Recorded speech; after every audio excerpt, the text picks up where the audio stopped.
Hello guys, mega love shoutout. Meron naman tayong pahula for Chikas 1,500. Sana may manalo na guys. Ang ating pahula ay tungkol dito sa ikalawang pagkakataon. A second chance. Pagbibigyan mo ba ang taong nakagawa sa iyo ng masama? Okay?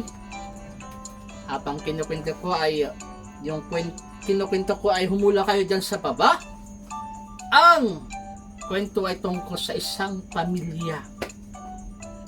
Isang pamilya na binubuo ng mag-asawa, babae at lalaki, na mayroon tatlong anak. Nung una,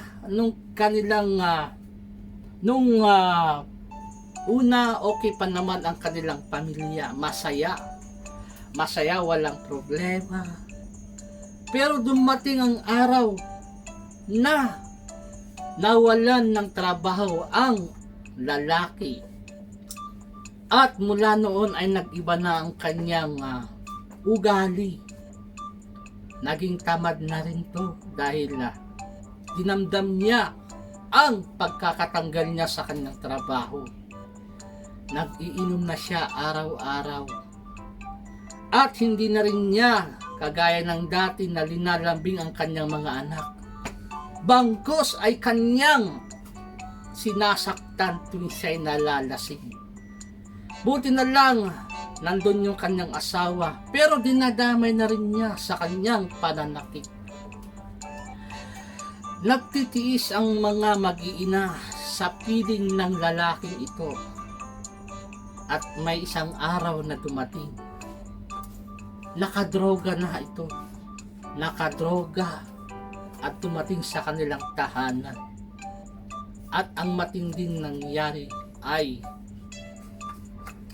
binugbog niya ang kanyang asawa dahil hindi niya ito mabigyan ng pambili ng droga.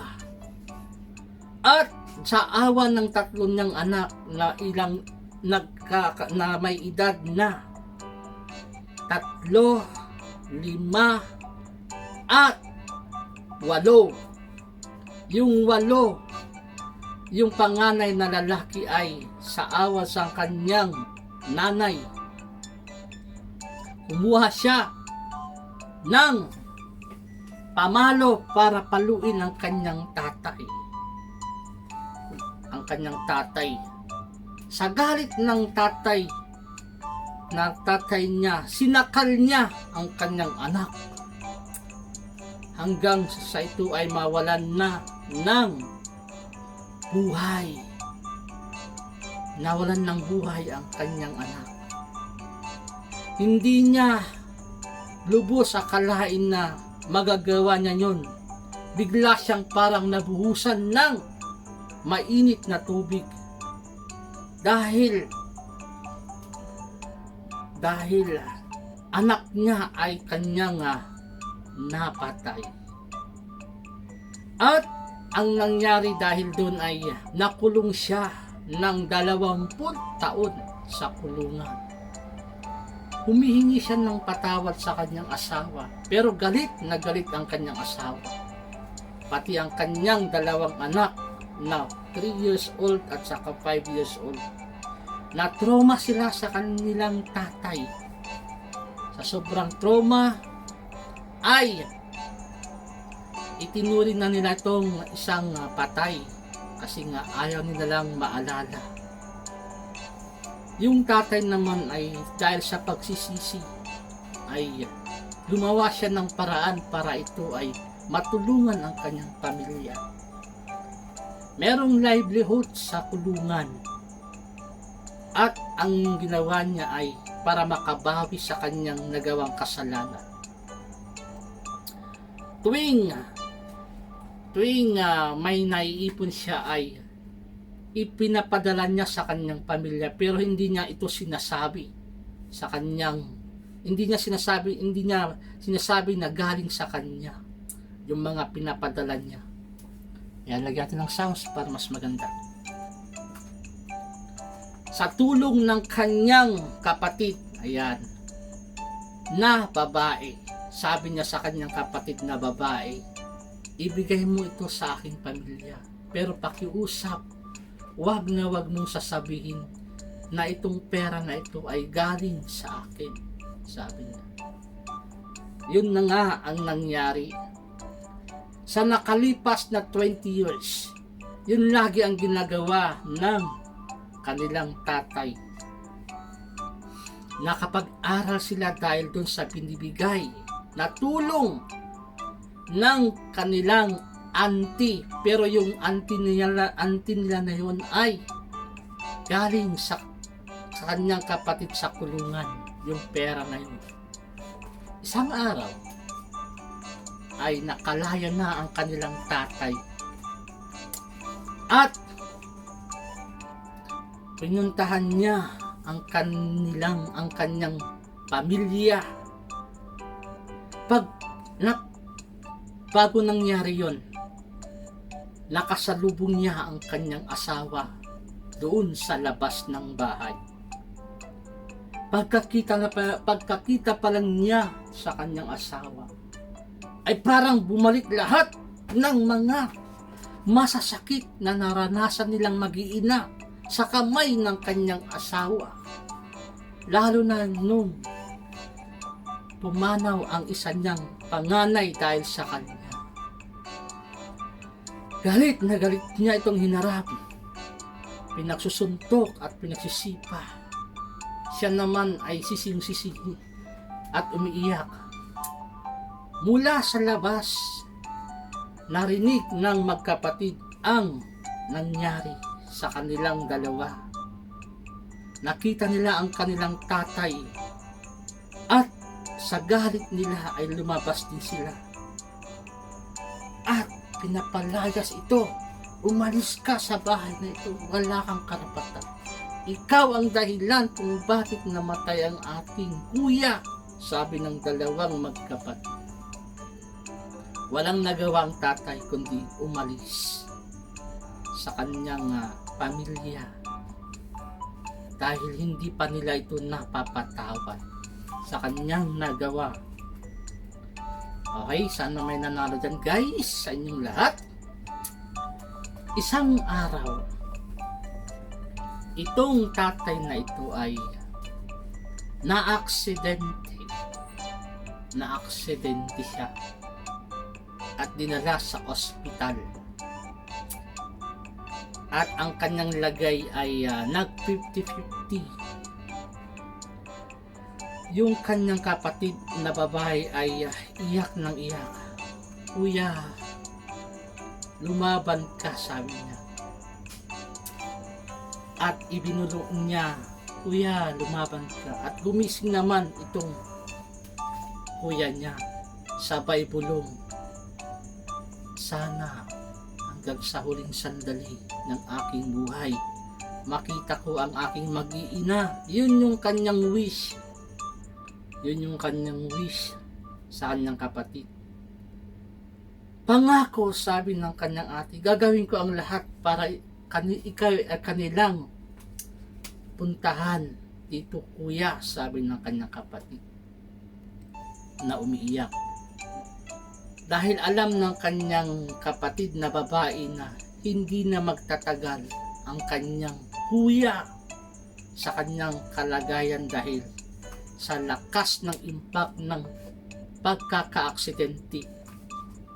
Pinuntahan niya ang mag-iina at nakikiusap na sana dalawin nila ang kanilang tatay sa ospital dahil anumang oras ay pwede na ito ay pwedeng mawala na. Nakikiusap siya sa mga anak ng kanyang kuya at asawa, pero matigas ang kanilang puso. Ayaw na namin siyang makita dahil siya ang dahilan kung bakit namatay ang aming kuya, sabi ng dalawang bata. At yun din ang reason ng kanyang ipag, ang asawa ng kanyang kuya. Hanggat sinabi nito ang isang katotohanan Alam nyo ba kung bakit kayo nakapagtapos sa pag-aaral, sabi niya sa dalawang bata? Kung bakit meron akong binibigay sa inyo buwan-buwan na allowance. Yung perang yun ay galing sa aking kuya sa kulungan. Nagsisisi na siya. Laking gulat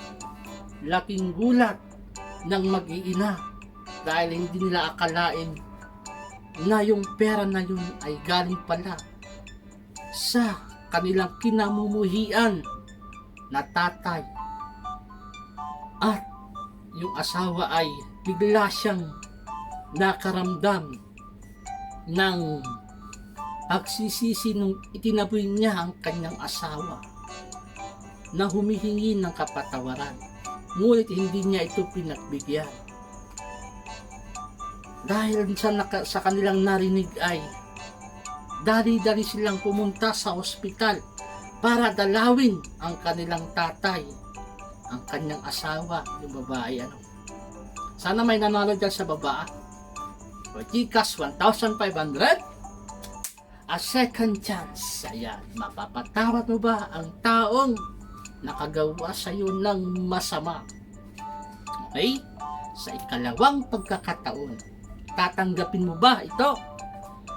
Okay, sana may nanalo dyan sa baba. Ituloy natin yung kwento bago yan ay naka 11 minutes na. Sige, tuloy pa. Go pa. Bigyan ko na lang kayo ng 2 minutes. Okay, 2 minutes. Ituloy natin yung kwento.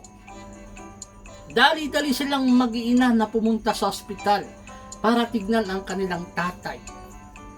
Ngunit ang masaklap ay doon na sa morgue ng ospital ang kanilang huling pagkikita ng kanyang tatay. Nag-iiyak silang mag-iina. Hello! Hi! Yung aking katrabaho nandito sa aking tabi. Ayan. Nag-iiyak silang mag-iina dahil hindi nila ito napatawad hanggat sa huling pagkakataon. Parang nagsisisi sila dahil hindi nila ito binigyan ng chance na makasama muli ang kanilang tatay. Okay, stop na guys. Sana may nanalo. Stop. I-reveal na natin yung sagot. Okay, sana may nanalo dyan. Nagsisisi na pero hindi pa rin napatawad kasi nga siya ang dahilan kung bakit nawala ang kanilang kuya. Siya ang dahilan kung bakit namatay ang isa nilang anak. So yun, parang siguro valid yung kanilang reason why na hindi nila in-accept for a second chance. Pero kung binagyan sana ng second chance, ayun, sige, yan na yung sagot. Okay, stop na. Ito yung sagot. Ang sagot ay ano kaya ang sagot? Ang sagot ay Tagalog, tama? With letter N, A, saka M. Ayan.